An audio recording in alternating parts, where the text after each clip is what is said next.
Көрсөтүүбүздүн жүрүшүн алдын көздөй уланталы. Бүгүн биздин студиябызга дагы орун алып калган сыйлуу коногубуз бар. Негизи эле биз ар бир эфирибизде, ар тармакта, ар багытта маек курууга аракет кылып келебиз. Бүгүн дагы биз өзгөчө жаңылык менен жалпы китеп сүйүүчүлөрүн деп айтсам болуш керек. Жалпы адабият сүйүүчүлөрүнө жакшы жаңылык менен бөлүшөйүн деп турган учурум. Мына бул менин колумда турган китеп Ишен Айтмамбетовдун Бет аламан аталышындагы китеби. Бул китепти балким уккандырсыздар. Буга чейин дагы балким жаңыдан угуп жаткан көрүүчүлөрүбүз дагы бар чыгар. Бул тарыхый даректүү роман, абдан бир сонун ошол кездеги ошол согуш учурундагы өзгөчө кыргыз мырзаларынын дейбизби, кыргыз жигиттеринин баатырлыгын, ошол кездеги жашоо турмушун кеңири баяндаган мыкты чыгарма деп айтсак болот. Дал ушул чыгарманын автору дагы бүгүн бизде конокто. Саламатсызбы агай? Кош келипсиз. Маанайларыңыз жакшыбы? Жакшы. Эң эле алгач бул жаңы чыгып аткан китеп болуп атпайбы? Балким айрым бир биздин көрүүчүлөрүбүз колуна алып окуду же болбосо мазмуну менен таанышты дегендей, калган көрүүчүлөрүбүзгө баарыбызга ушул китептин мазмуну тууралуу, кыскача эмне тууралуу баяндалды, өзүңүз айтып өтпөйсүзбү?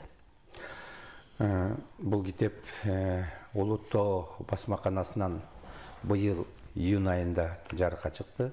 Июнь айында 22 июнда. Август айынын 26 августта Борбор шаарыбыздагы Алыкул Осмонов атындагы китепканада бетачары болду. Мында жалпы адабият сүйүүчүлөр, окурмандар жана ошондой эле адабият таануу илиминин үлкөн окумуштуулары, изилдөөчүлөр, адабият сынчылар, тарыхчылар, социологдор жана ошондой эле коомдук саясий ишмерлер келип катышты. Ошол жерде бет ачары болду.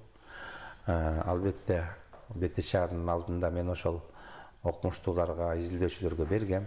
Алар өзлөрүнүн оюн айтып, өзлөрүнүн пикирин айтып, анан бул кыргыз адабиятындагы, кыргыз профессионалдуу адабиятындагы ошол роман жанрындагы биринчи тарыхый документалдуу чыгарма деп таанышып, өзүнүн көлөмү роман жанры болгондон кийин көлөмүнө, мазмунуна, андагы каармандарына карата өздөрүнүн ой пикирлерин айтышып, бетачары ошол Ленин атындагы Алыкул Осмонов атындагы китепканада.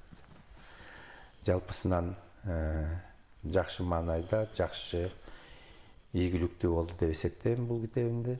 Анан эми окурмандарга сатууга коюлду. Бүгүнкү күндө Нуска китепканасында сатылып жатат. Абдан сонун агай. Негизи айтып атабыз, тарыхый даректүү роман депчи. Анан негизи эле тарыхый чыгармаларды жаратуу, жазуу, анын ичинен романды жазуу мындай аябай эле чоң түйшүктүү жумуш эмеспи? Анан эмне үчүн бул темага, бул тармакка кайрылып калдыңыз? Албетте, мындай романды жазуу анткени бул каармандын өзү башка жанрга салып, романдан башка жанрга салып жазууга мүмкүн эмес. Анткени бул адам тарыхта жашап өткөн инсан. Роман бул аңгемеге сыйбайт, повестке батпайт. Эми поэма жазып эметсе албетте болот, анткени поэманын көлөмү жана анын көтөргөн жүгү боюнча чоң бир поэма жазса болот. Бирок жалпы окурмандарга бүгүнкү күндө роман драма жазса болот, кино тартса болот. Бирок муну романдан башка жанр көтөрө албайт да, мындай ошонун эмесине жетпей калат. Толук чагы образ ачылбай калышыктыман. Ошондуктан биз каалабайбыз бул белгилүү тарыхый доордо белгилүү окуяларга кириптер болуп, белгилүү коомдук чөйрөгө таанымал болуп калган инсанды романга гана сыйдырыш керек деп. Анан мен роман жанры болгондо ошо даректүү эмеге айландырып жаздым. Сонуна кайынан бул каарманга токтолуп калууңуз, балким ушул Сатар агайыбыз деп атабыз, ушул тарыхый инсан деп атабыз. Сатар Башаламандын өмүр таржымалынан, Беталамандын өмүр таржымалынан алынды. Ошол инсандын ошол кездеги турмушу, согуш учуру чагылдырылды деп айтып атпайлыбы? А эмне үчүн бул инсанга токтолдуңуз?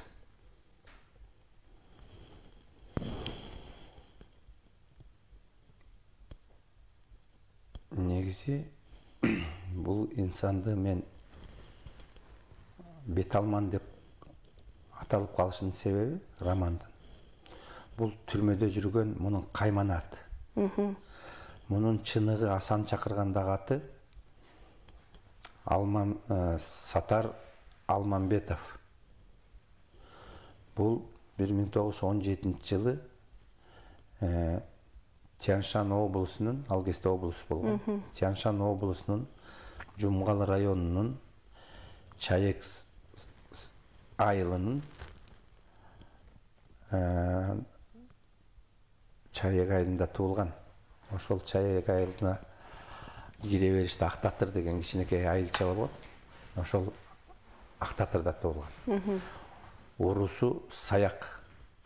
Саяк болгондо Саяктын ичинен Өйдө чекти деген урудан болот. Бул киши жөнүндө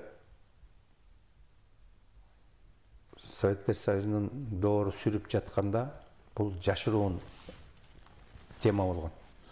Мунун ысымы, мунун кайманаты, же болбосо бул жөнүндө айтылган нерселердин баары Коопсуздук комитети тарабынан куугунтукталган, суракка алынган, же болбосо чакыртылып кандайдыр бир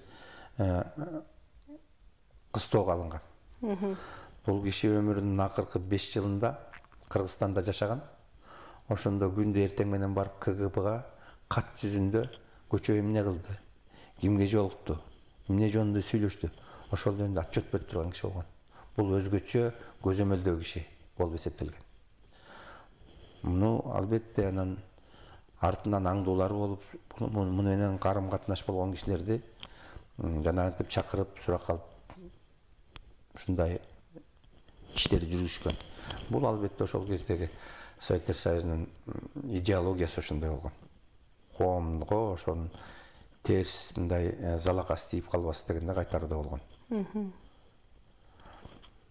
Биз деле окуп жүргөндө да тарыхтан окуган эмеспиз. Кийин студент болдук. Студент мезгилде биз тарыхты кенен окудук деп ойлочубуз да. Анткени Советтер Союзунун коммунисттик партиясынын киреген томдорун окудук. Андагы согуш жөнүндө көп материалдарды окудук. Тилекке каршы бул кишинин ысымы да, фамилиясы да бул жөнүндө эчтеке айтылган эмес. Алгачкы жолу бул киши тууралуу сиз кайдан уктуңуз? Бирок анча мынча кишилер муну көрүп, көздөрүн көрүп калган кишилер мындай шыбырашып, мындай жашыруун бул кишиден бири-бирине айтышып, мындай турбайбы, мындай эмгеки бар экен, тигиндей экен, бул согушка чейин ыр жашчу экен, ошол мезгилде согушка чейин эле Кыргызстандагы тың кишилердин катарына кирип, мындай көзгө төбөсү көрүнүп калган киши экен деп мындай шыбырашып сүйлөшүп калган немелер болгон. Мен бул кишини 1986 жылы ооруканада түшүп калып ошол жерден эки киши сүйлөшүп атканда уктум да. Врач Тазабеков, Касым Тазабеков деген врач болгон ошо 4-чү больницада. Анан философия илимдеринин кандидаты Азиз Салиев деген окумуштуу болгон. Согушка катышкан. Ошол Азиз Салиевдин машинеси сүзүп келип, ошо больницага алып келип атат да. Врачты дарылап атат. Анан экөө сүйлөшүп атканын угуп калдым да. Тиги Азиз Салиев эки буту сынып келген. А врач болсо тигинин сынган буттарын мындай кыргызча шак-шак коюп мындай сыныгын оңдоп атат да. Бул чыгармага кирген жок, мен биринчи ошол бул жөнүндө укканым. Анан ошондон тиги хирург айтып атты. Сиз бул Беталман жөнүндө жыл сайын эле 9-8 майда эле газетага жамандап жаза бересиз. Канча жылдан бери жазып келатасыз? Календарно жазасыз. Ушуну жөнүнө койбойсузбу? Ал киши эми туткунда отурду, өз жазасын алды байкуш. Өмүрүнүн 28-30 жашын түрмөдө өткөрдү. Эми алда Кыргыздын жигити да бечара десе, анан тиги киши жок. Ал фашист. Ал акталбаш керек болчу. Фашист болгондо да ал офицер, жөнөкөй фашист эмес, офицер фашист болгондо анан экөөнүн ортосунда ушундай бир диалог болду да. Ушунда анан угуп, ушундай бет алман деген болгон турбайбы. Анан жазам ушу ишини кармалап, тарыхын изилдейм деген деле ой жок болчу. Анан убакыт өткөн сайын улам бул киши жөнүндө материалдар колума тийип калатты да. Ошол кезде бир кыска мөөнөткө эмеге барып калдым эле. Россия жергесине, Якутияга. Ошол жерден дагы бул жөнүндө көрүп калдым да. Стенанын бетине 4-5 фамилия жазылып турат. Түрмөнүн, эски түрмөнүн зданиясы болгон экен ал жер. Анан ошондо 2-3 катарда анан бет алман Чёрный ворон Кыргызстан деп жазып коюптур. 48-жыл, 50-жылда. Анан кызыгасың Кыргызстан дегенде анан мен сурадым, бул ким бул? Фамилиялар ким десем, бул ушул түрмөдө пахан болуп отурган кишилердин тизмеси дейт. Стенага таштын бооруна жазып коюшкан да. Сакталып калган, ошо кийин Союздун убагында ошол жер склад болуп калган да. Анан бул жөнүндө кимден сурасам, ким тааныйт десем, анан Глеб Трофимович деген бир абашка бар экен, ошол шаардын чекесинде жашаган. Ал киши ошол жерде түрмөдө отурган, ошол жерде түрмөдөн бошоп иштеп калган, ошол жерде көп жыл кароолчу болгон, ошол жерде өмүр өткөн киши да. Түрмөнүн баягы коен жатагына чейин ал жерде тургундардын баарын билген киши. Анан ошого барып сурасам, ооба ушундай кыргыз жигит болгон бул түрмөдө. Пахан болуп отурган. Пахан болуп отурган деген эми бул түрмөдө отургандар да мындай должность катары, башкаруучу катары, эл башкаруучу катары отурган. Анан ошол кезде муну туткунда жүргөн немистер, бандерлер, прибалт элдерин айтып коет, лесные братья деген Советтер Союзунун жокерлигине катуу мындай каршылык көрсөткөн токой бир туугандар деген өзлөрүнчө кыймыл болгон. Ошолорго кайтарып жүрчү дейт да бул киши. Ошондой болуп анан ал киши жөнүндө жыйналган материалдарды мен чогултуп жүрдүм да. Анан чогултуп системага салып коюп жүрдүм. Андан кийин дагы бир аксакалга жолугуп калдым. Тоодо жүрүп, жумуш иштеп жүрүп, сөздөн сөз чыгып, сүйлөшүп отурсак эле анан ал айтып калды. Мен ушундай бет алман деген киши мени жардам берип, ушу мени партиядан түшүрүп, жумуштан алып, бошотуп салган дейт. Мен инженер киши болгон экен ал. Геология тармагында иштеген. Эмне кыларын билбей, биякта жүрсөм, анан бирөөлөр айтты дейт, сен Фрунзеге барып, бет алман деген кишиге жолукпайсыңбы? Ошол ошого арыз жаздыр Москвага. Ал Москвага ушундай грамотный юрист. Анан издеп жүрүп ошол кишини таап анан айттым дейт, арыз арманымды. Анан ал киши анан менин атыма Москвага анан орусча арыз жазып берди. Анан 3 айдан кийин комиссия келди. Кайра партияга партбилетимди кайра кайрып беришти. Кайра инженерлик кызматты кайра беришти. Анан ошондукенен кийин мен түндүк Казакстанга кетип калдым. Бияктагы ал кайра партияга восстановить эткенде бияктагы партиялык кызматкерлер мени жаман көрүп калышты дейт. Восстановить эт. орын эметип ал деп. Анан бир жерге батпай, анан мен Түндүк Казакстанга барып, өмүрүмдүн көбүн ошо Түндүк Казакстанда көпүрө куруу управлениясынын башкармасы болуп, көпчүлүк жөнөкөй инженерден Северный Казахстанский мостостроительный управлениянын генеральный директоруна чейин көтөрүлгөн киши.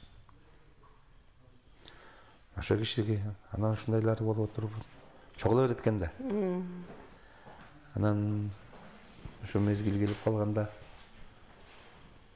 кой эми. Анан сүрөттөр колума тийди. Андан кийин бул сүрөттү бир-эки кишиге бергенмин, тарыхчыларга. Алар жарыялашты. Анан бир кыска мүнөт немис граждандары менен ишкерлик кылып калдым. Анан сөздөн сөз чыгып отурсак эле, алар менен мен 16 жыл иштептирмин где-то. Немис жигиттер менен. Сөздөн сөз чыгып отургандан бирөө айтып калды, мен кызым архивде иштейт. Кайсы архивде иштейт кызыңыз? Ошо Берлинде мамлекеттик архивде иштейт. Анан мен айттым, ушундай бир мени кызыктырчу бир кишинин эмеси бар эле. Ошол силер тарапта болгон. Ошол жөнүндө мындай кагаздар болсо таап бере алабы деп. Макул деп кетип, анан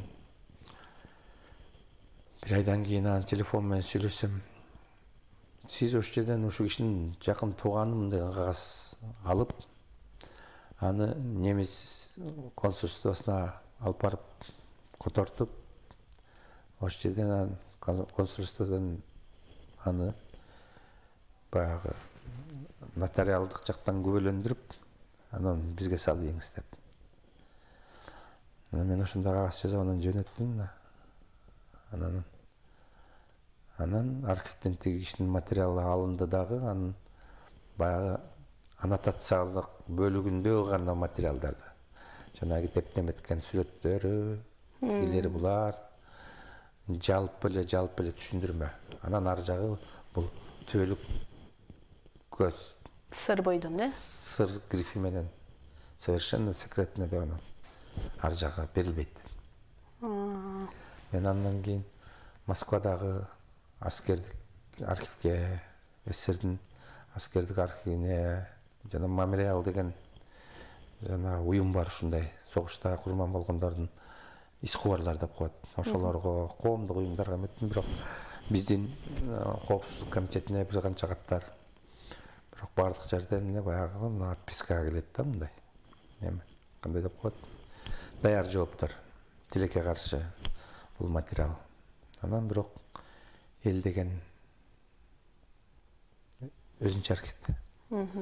Алардан тияктан бияктан көргөндөрдү, билгендерин, уккандарын. Анан ошол 26-сындагы бет ачарга бир аксакал келди.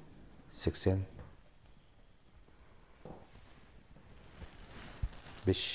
жашта. Мурунку советтик парчалык кызматкер, чоң кызматтарда иштеген. Убагында Кыргызстан коммунисттик партиясынын борбордук комитетинде идеология жана цензура бөлүмүн жетектеген. Кийинчерээк ал киши Кыргызстандагы коммунист журналынын редактору болгон, башкы редактор. Кийин ал киши Эле Картуу деген журнал чыккан Кыргызстанда. Ошонун редактору болуп турган бир аксакал келди. Аябай мындай чырайлуу, өзүн 84-кө чыкса дагы аябай грамотно сүйлөгөн, билимдүү киши. Ошо эмеде чыгып, эмеде айтты жолугушууда. Мен бул кишинин көзүн көрүп, бул киши менен сүйлөшүп калган кишим. Албетте ал кезде бардыгы жашыруу мындай эме болгон. Мен бул киши менен сүйлөшүп, насааттарын угуп калганмын. Ооба, бул болгон, ушундай болгон. Ушунун тагдыры ушундай катаал тагдырды башынан өтүрүп, бирок көп кыйынчылыктарды эметип өзүнүн туулган жерине келген киши. Сонун агай, анан ошол жерде да айтып атпайлыбы, ошол ал кишини тааныган инсандар келди, ошол эле тарыхчылар Буга чейин ошол тарыхчылар тарабынан дагы эч кандай изилдөөлөр жүргүзүлбөптүрбү? Тарыхчылар мындай да. Тарыхчылар бул кайра курууга чейинки тарыхчылар. Алар идеологиянын, саясаттын рамкасында болушкан. Тарыхчылар ошол рамканын негизинде, ошол темада, ошол тематикада гана өзлөрүнүн илимий көз карашын жүргүзгөн, аларга чектөө болгон Советтер Союзунда убагында. Андан кийин Советтер Союзу эметип биз өз алдынча мамлекет болгондо аракеттер болгон. Жазуучу, кыргыз эл жазуучусу Арслан Койчиев кызыгып, ушундай эме бар экен деп, анан мен ал кишиге ооба ушундай болгон, ушундай деп мен бул кишинин 2 сүрөтүн берем. Андан кийин Дөөлөтбек Сапаралиев, тарых илимдеринин доктору. Бул киши да муну өзүнчө изилдеп жүргөн киши. Бул кишиге дагы мен сураганда сүрөттөрүн берип, кийин 2023 жылы Википедияда, интернетте. Ага чейин бул киши Сатар Алмамбетов жөнүндө баракча жок эле, өзүнчө бет. Анан ошого жарыяланды. Мунун кыскача өмүр баяны ошол биздин тарыхчылардын эмеси менен кыскача өмүр баяны. Бул жөнүндө көбүрөөк эметип калган кыргыз эл жазуучусу Эрнест Турсунов болгон. Эрнест Турсунов ошонун ушу жөнүндө ыр жазган. Автопортрет деген алыры, ошо автопортрет деген китебинде жарыкка чыккан, кыскача мындай ыр, туткундун ыры деген ыр. Анан ошон менен бул киши толук ачылбай эле ушундай эмеде калган. Агай, бул киши ошол толук ачылбай калган деп айтып атпайлыбы? Бул китепте ошол ойлойсузбу мындай жеткиликтүү деңгээлде жазылды ал киши тууралуу деп, же болбосо сиз дагы улантасызбы бул чыгарманы балким 2 том кылыппы, же болбосо дагы алдыда пландар барбы? Кандай ойлойсуз? Эми бул боюнча мен угушмаганымда бир жаш жигиттер кыргыздын атуулдары мындай өзлөрүнчө сценарий жазып, мамлекеттен акча бөлүнүп кино тартып атат деп уктум. Көркөм чыгарма. Бирок кандай деңгээлде, кандай сюжет менен ушунун тагдыры бурмаланбай, толук чагылдырылабы, мен аны айта албайм.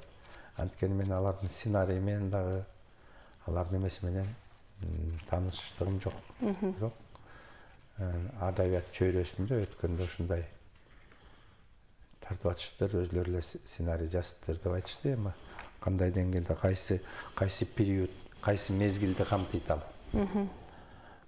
Ал башка кеп. Сиз өзүңүз ушул менен изилдөөнү, же болбосо дагы болсо бул киши тууралуу издөөлөрдү ушул менен токтоттуңузбу, же болбосо дагы изилдеп, балким ошол китептин 2 томдугун? Жок, 2 томдугу эметкенде. Же китеп ушул менен жыйынтыкталдыбы? Анын ал киши кайтыш болду. Бүттү, ошону менен өлдү. Анан кийин биринчи аялы, немис аялы менен кыргыз аялы багып алган кызы Германиядагы өзүнүн баласы Тяншан менен жолукту. Бул эми финал. Бул киши официалдуу дагы мындай 3 ирет кайтыш болгон. 3 жолу. Биринчиде 1941 жылы колго түшкөндө дайынсыз жоголду деп генеральный прокуратура карагасы келгенде. Анткени ал ошо генеральный прокуратуранын общежитиясында азыркы Дзержинский көчөсүндөгү 34-үй, бүгүнкү күндө ал үй сакталып калган. Алдык сүрөттөгү. Ошол үйдүн 2 кабатында жашаган ошол киши.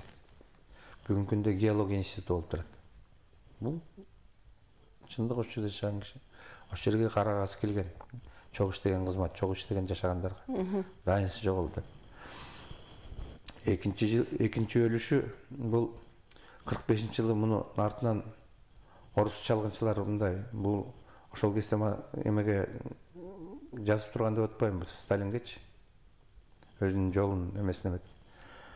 Анан 45-жылы муну орус чалгынчылар издешкен, кадимкидей эле издешкен. Издешип эметкенде анан ошолордун бирөө таап эметкенде мени Берлинде бомбалоодо кайтыш болду деп айтып койчу деп анан согуш бүткөндөн кийин буну Англиянын чалгынчылары, Американын чалгынчылары, түрк чалгынчылары биз менен кызматташ деп буну кадимкидей чакырышкан да. Анткени бул мамлекеттик Советтер Союзундагы, Германиянын дагы жогорку чөйрөсүндөгү кишилер менен карым катнашта болуп, мамлекеттик сыр алып жүргөн кишилер. 8 тилде сүйлөшөбүз өзүндө. Улуттар Лигасы деген азыркы ООНдун мурунку бирикме. Азыр ООН деп атпайбыз, Бириккен Улуттар уюму. Дүйнөлүк согуш убагында бул Бириккен Улуттар Лигасы деп эле аталган. Ошонун жетекчиси Француз улутундагы Марсель Жужу деген антифашист башкарган. Ошол киши муну кызматка чакырганда, сен Советтер Союзуна барба, сен барсаң атып салышат. Орустарга ишенбе, бизде эле кызмат кылып калбайсыңбы депчи. Жок, мен Тяньшанга барышым керек дейт. Туулган жерге барышым керек. Бүтпөй калган иштерим бар деп. Анан үчүнчү жолу өлүшү, кайтыш болушу. Бул орус түрмөсүнөн чыгат, 11 жыл отуруп, 56-жылы чыккандан кийин анан Кыргызстанга келгенде аябай кыйналат да. Элге батпайчы. Элдер баягы көргөндөр, тааныгандар, чыккынчысың, сен фашистсиң, сен саткынсың деп баягы барган жерден кодулап, кубалап, ушундай коомдук жайларга батпай калган күндөрдүн биринде анан бир мен аябай жакшы информация алган киши бул Бейшен Болотбеков деген агабыз бар, Кочкорлук. Ошонун атасы да. Ошо кишинин атасы муну менен немистердин концлагеринде да болгон. Ошо кишини немистер сабап туруп, мындай эшикке ыргытып ийгенде ошонун атасы көтөрүп келип, оосуна суу тамчылатып баккан экен да. Бейшен Болотбековдун атасы. Кийин орустардын түрмөсүнө келгенде өкөтең түрү келип, өкөтең ошо орустардын түрмөсүнө чыгып калат. Анан ошол учурда Сатар тиги Бейшен аганын атасына жардам берген экен да. Анан ошол кишинин атасына жолугуп, ай боке, мен кыйналып кеттим, элиме батпай калдым. Жашоо болбой калды. Эптеп сыноонун кагасы бүткүсө, ушу жери ооп кетет элем деп ыйлаган экен. Тиги киши улуу болгон.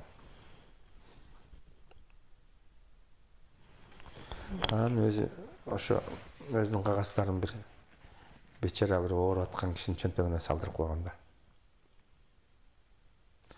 Түрмөдөн бошоду деген. Анан айык больницадан жана учук орусунан айыкты деген справкасын ошо бомждап коебуз го бир. Мындай начарыраак кишинин чөнтөгүнө салып коюп анан тиги киши өлгөндөн кийин баягы бет алман өлдү деп анан. Бирок ал тирүү болгон. Сон агай, анан бул китеп канча нуска менен жарыкка чыкты? Анан бизден ушул көрүүчүлөр тараптан дагы китепти кайдан алсак болот деген суроолор келип жатат да. Кененирээк маалымат берели. Китеп бүгүн нуска китеп дүкөнүндө сатылып атат. Жакында мага Ош мамлекеттик университетинин окутуучусу келип ошол ачылышка катышып калган экен. Ошол киши мен азыр ошо Ош мамлекеттик университетине ошо адабият факультетинин студенттери менен жолугушууга чакырып атат. Ошол жака да бир кичине алып калган китептерим бар. Анан азыр бүгүнкү күндө нуска китепканасында сатылып атат. Анан бир чети бул кириш сөздө китептин кириш сөзүн публицист Юдахин атындагы фонддун президенти Жыргалбек Турдукожоев жазды. Аябай да сыккан саясий коомдук ишмер киши, билимдүү, учурунда ошо журналистика факультетин с отличием бүткөн. Ошол киши жазып атпайбы жерде. Бет алман менен саяк урусундагы реабилитацияга аракет кылган экенсиң депчи. Анын себеби мындай да. Бул киши түрмөгө түшүп жанагынтип 43-жылы бул немистердин катарына өтүп офицер болуп кетиптир дегенде бияктагылар билгенде Медина Алыбаев деген кыйын жазуучу, ошол доордун бүгүн дагы классикалык акын деп калабыз. Ошо киши бул Сатарга карата ыры жазып койгонда бир 6 куплет. Мааниси ушундай: Сатар ысымыңа жараша бир саткын экен. Биз мындай болот деп ойлогон эмес эле. Өзүң деле эмес эми саяктарды дагы жер каратып койдуң. Саяктан саткын сатар чыкты. Бул ушундай да бир уятсыздык болобу деп. Ал болсо баягы ал кезде эл ушундай поэзияга аңкап турган эмелер баягы илип кетип баягы эл осуна жайылып кеткен да. Саяктан саткындар чыгыптыр деп. Бул аябай. Кийин бул киши келгенден кийин бир жазуучу айткан экен да. Ушундай ыр чыгып анан саяктарда биз жер карап жүрбөйбүзбү депчи. Бул киши ойлонуп туруп каптан көрө. Өзүмдү боктосо да ошо саякка асылбаганда болмок экен кап деп. Бирок ал кезде Медина Алыбаевдин көзү өтүп кеткен болгон да. Бул киши 66-жылы келип атат. Медин жазуучу болсо 54-жылы.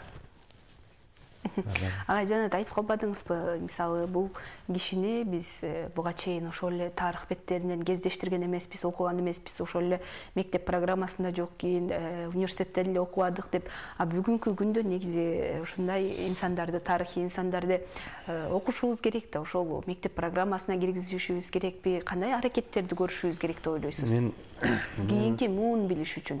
Мен ушуну ойлонуп калам да. Бул киши согуш тагдыры тайкы болуп согушка кетпесе, бул кишиден чоң жазуучу чыкмак. Чоң жазуучу чыкмак. Бул Алкул Осмонов, Усак Оңуров, Сатар Алмамбетов, башкыр жигит, азыр Токмокто мен жолукканмын. Аксакал Кудуретов деген аксакалдар, булар жетимдер үйүндө бир өсүшкөн. Чогуу жүрүп, чогуу басып, ушундай бир муун болгон, чыгармачылык илимге бир даяр болуп келген өзүнчө муун болгондо. Анан бул согушка кетердин убагында ошо балдар үчүн жазып жүргөн Кулам Мерген деген китепчесин бир теңтуштарынын бирөөнө тапшырып кетет. Бир шарт болуп эметип калса, бир басмаканага берип койбойсуңбу депчи. Сатар 1941-жылы пленге түшүп, 42-жылы түрмөдө турганда, Кулам Мерген деген балдар үчүн жомогу Казань шаарынан 1941-жылы колго түшүп аткан убакта Казань шаарынан жарыкка чыкканда. Сүрөтү бар. Китеп. Балдар үчүн Кыргызстанга алып келип мектептерге тараган. 43-жылы жанагынтип бул ушундай саткындык кылган ушундай болду дегенди укканда анан Кыргызстан боюнча ал китептердин баары жыйналып өртөлүп кеткен. Анан бул кишинин дагы бир эмеси Манасты жанагынтип немис тилинде Семетейди немис тилинен которгон. Анан биринчи жолу бул киши тарыхтан Аттила Баатыр кыргыз деген маалыматты Германиядан архивден тапкан. Аттиланы казактар бул биздин баатыр дейт. Башкырлар биздин баатыр дейт. Ошол кезде гундардын мындай эмесин бул киши ошол ошол кезде грек писари, грек жазмакери жазган, Аттиланын оосунан угуп жазган тексти бул эски латин тилинен немис тилине которуп туруп ошо аялына тапшырган да.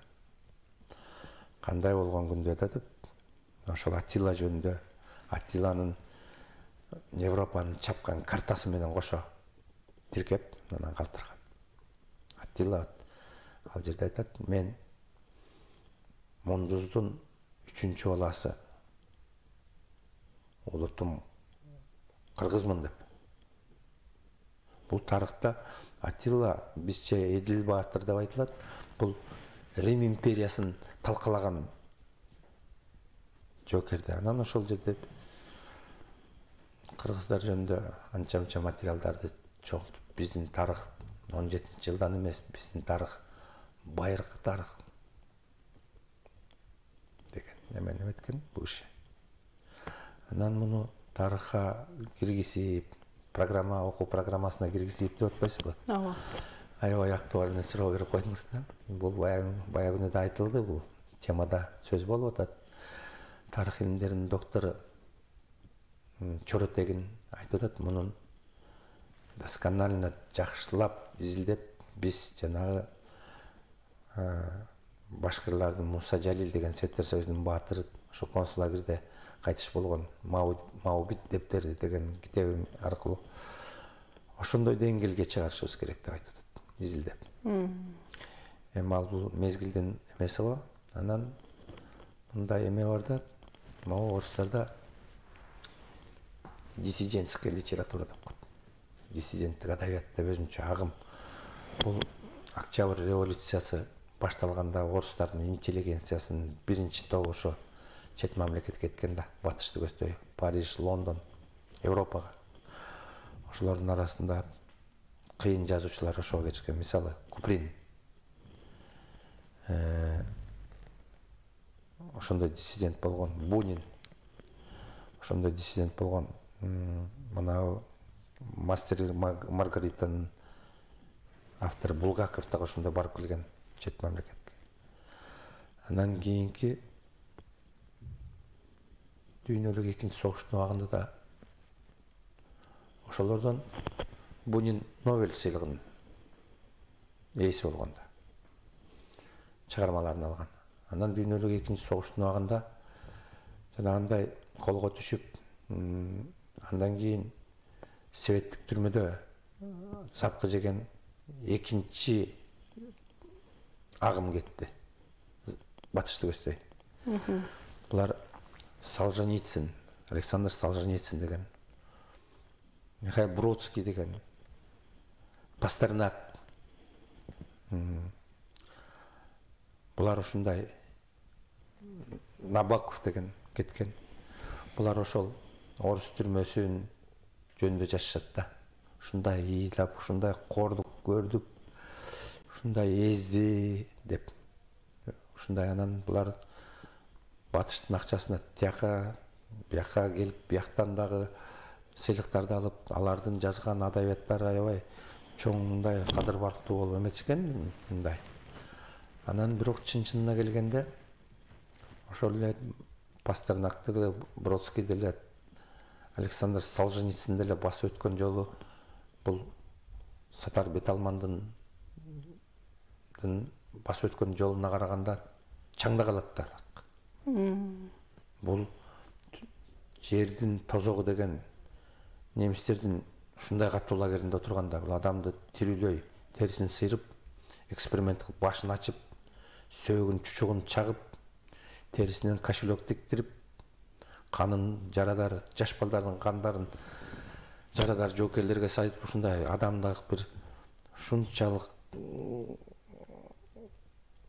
ушунчалык эзкен түрмөлөрдө турганда, бүгүнкү күндө да Освенцим деген түрмө, мына адамдарды өрттөгөн, андан кийин Бухенвальд деген, Маутхаузен деген бул жердеги тозоктун оту да. Ошолордо отуруп, ошолордон чыккан киши да. Андан кийин советтик түрмөлөрдө эле андан кем калган эмес. ГУЛАГ системасы. 12 саат жумуш, тамак деген жок. Кыйноо, бири-бирин эзүү, эртең таңдан кеч ошо суук, аш-жалаңач Сибирдин суугунда жүргөн киши. Анан бул кишинин басып өткөн жолу. Бирок ошондо дагы эме көп айтып атат да. Бирөөлөр айтты, жазып атат мага да. Сатылып кеткен фашист эмне реклама кылып атасыз Украинада. Ошондон башталып кеткен деп. Бандера менен жана Шукевичтин ушинтип мактай койгонан фашист деген ошондон өнүгүп кеткен, муну эмне эле мактап атасыз депчи. Негизи ар кандай пикирлер айтылат эмеспи, агай? Ошон үчүн дагы айтат эмеспи? Мен ага айттым, мен муну мактаган жокмун, биринчи алгач муну билиш үчүн романды окуп көрүш керек экен. Мен буга башкача подход кылдым да. Биринчи окуп, таанып, сүңгүп киргенден кийин анан ошого жараша сын пикир айтылыш керек дегенде. Ар бир окуучу муну тандайт да. Бул жери туура эмес. Биз баягы социалисттик реализмден кеттик да. Ооба. Ал жерде социалисттик реализмде ушундай болгон да. Жазганда сөзсүз түрдө оң каарман болуш керек. Анан терс каарман болуш керек. Оң каармандын ортосу менен терс каармандын ортосунда кандайдыр бир конфликти, бир чиелиш бир эме болуш керек да, анан оң каарман жеңип чыгыш керек. Эми азыр заман башка болуп атат. Башка доор, башка формация кирип атканда адабиятта дагы турмуштун ак карасын, өсүп келе жаткан балдарга турмуштун оң солун иргегендей бир чыгарма беришибиз керек да. Адам окуп, ошондон өзүнүн жолун тандагандай. Туура айтасыз агай. Бул тарых темасында, бул тарых инсандарыбызга токтолгонго чындыгында биздин бүгүнкү эфирибиз жетпей калчудай, себеп дегенде биздин убактыбыз соңуна чыгып баратат. Бирок дагы алдыдагы эфирлерде дагы сизди күтүп калабыз, себеп дегенде сөзүбүз жыйынтыкталган жок деп билебиз. Ал эми сиз айтып өткөндөй эле мындай тарыхый инсандар тууралуу, мындай биздин басып өткөн тарыхыбыз тууралуу маалыматты же болбосо ушул тарыхты баарыбыз окуп, баарыбыз билишибиз керек. Жана айтып өткөндөй эле, балким бул алдыңкы күндөрдө, алдыңкы жылдарда ошол эле мектеп программасына киреби, же болбосо ушул тарыхый китептерибиздин арасынан орун алабы, тарыхый каармандарыбыздын арасынан орун алып калганы дагы абдан жакшы болот. Ал эми келип дал ушул өзүңүздүн китебиңиз тууралуу маалымат берип, тарыхый инсан тууралуу дагы бизге аз убакыт болсо да бирок кенен маалымат бергениңиз үчүн ыраазычылык билдиребиз. Агай, келип туруңуз, бул темабызды дагы улантабыз деген терең ишеничтебиз. Ал эми бул китепти дагы эсиңиздерге салып өтө турган болсок, азыр биз Маек курган дал ушул тарыхый инсан бет алман тууралуу китеп, нуска китеп дүкөнүндө сатылып жаткан учуру, биздин көрүүчүлөр тараптан да кайдан алабыз деген суроолор жазылып жаткан учуру, алардын да эсине салып өтөбүз. Дал ошол нуска китеп дүкөнүнөн табасыздар. Ал эми бүгүн бизде конокто аталган китептин автору, Кыргыз Республикасынын Жазуучулар союзунун мүчөсү Ишен Айтмамбетов болду. Агай, сизге ыраазычылык билдирели. Келип туруңуз. Келген коногубузга ыраазычылык билдирели дагы биз көрсөтүүбүздүн жүрүшүн алдын көздөй уланта берели.